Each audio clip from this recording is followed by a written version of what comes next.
Well. We have the SEC taking some action around security-based swaps and focus reports. Let's go ahead and take a look at what this is. Introduction. So we have a order specifying the manner and format of filing unaudited financial and operational information by security-based swap dealers and major security-based swap participants that are not U.S. persons and are relying on substituted compliance determinations with respect to Rule 18A-7.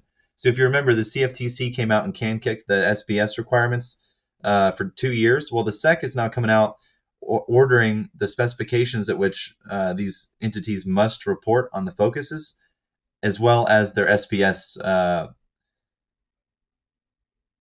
obligations, basically. Now, let's go and take a look at this. Introduction. Currently, broker-dealers are required to file on a monthly or quarterly basis the applicable part of Form X-17A-5 or the Focus Report. Broker-dealers use the Focus Report to submit unaudited financial and operational information that is used by the Commission and broker-dealer self-regulatory organizations to monitor and supervise the firms. On September 19th, 2019, that's the day that the Federal Reserve took over as central clearing for the repo market. The U.S. Securities and Exchange Commission adopted record-keeping, reporting, and notification requirements applicable to registered security-based swap dealers and major security-based swap participants, collectively SBS entities, and additional record-keeping and reporting requirements for broker-dealers to account for their security-based swap activities. Now, Rule 18A-7 applies to SBS entities that are also registered with the Commission as OTC derivatives dealers, a special purpose broker-dealer that must limit its business to dealing in over-the-counter derivatives, or that do not have a broker-dealer registration. So, Supernote 4 here says SBS entities that are also registered as broker-dealers other than OTC derivatives dealers are subject to the Focus Reports filing requirements of Exchange Act Rule 17A-5. Now, discussion. The staff will use its access to the eFOCUS systems and the database to monitor the financial condition of firms and to perform cross-firm analysis to identify trends in areas meriting further regulatory focus, as well as to perform economic analyses.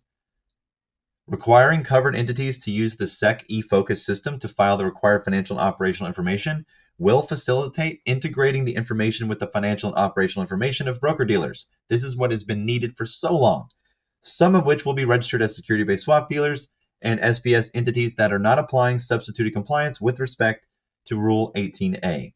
This will enhance the Commission's ability to monitor and supervise these firms. I agree. Now, the frequency and timing of filings. Rule 18A-7 requires an SBS entity that is not prudentially regulated to file Part 2 of the Focus Report 17 business days after the month end, and an SBS entity that is prudentially regulated to file Part 2C of the Focus Report 30 calendar days after the quarter end. In response to proposed substituted compliance orders, the Commission received comments requesting that covered entities be permitted to file their financial and operational information with the same frequency that they file financial reports in their home jurisdictions, which is typically quarterly. A commenter further requested that the deadline for filing the financial and operational information with the Commission should be extended up to 14 calendar days after the filing in their home jurisdiction is due, except that the commenter requested 30 calendar days in the case of a filing that covers a period ending on the firm's fiscal year end. Well, Gary came back and said the commenter's request would substantially delay, in some cases by multiple months, the reporting of financial and operational information by covered entities. Consequently, for the reasons discussed below, the Commission does not believe it would be appropriate to permit the extended timeframes for reporting this information requested by the commenter. Good job, Gary. Now, Part 3 here says covered entities without a prudential regulator must complete the regulatory capital section of Part 2C of the Focus Report. Must, not optional, must.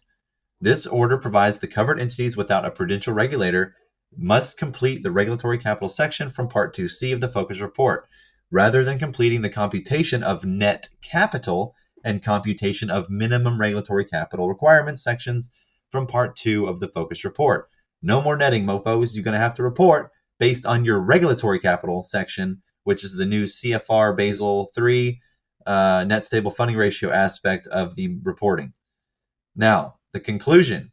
It is hereby ordered that a covered entity must meet the manner and format condition in a Commission order granting conditional substituted compliance with respect to Exchange Act Rule 18A-7 by A1, if not prudentially regulated, filing through the SEC eFOCUS system a focus report part 2 35 calendar days after the end of each month, or if prudentially regulated, filing through the SEC eFOCUS system the focus report part 2C 35 calendar days after the end of the quarter.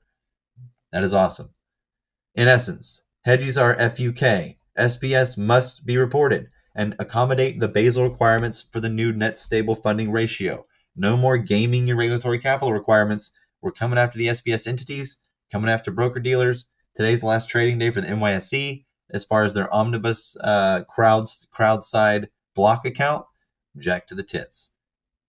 Clamping down on the crime. Let's get it, Gary.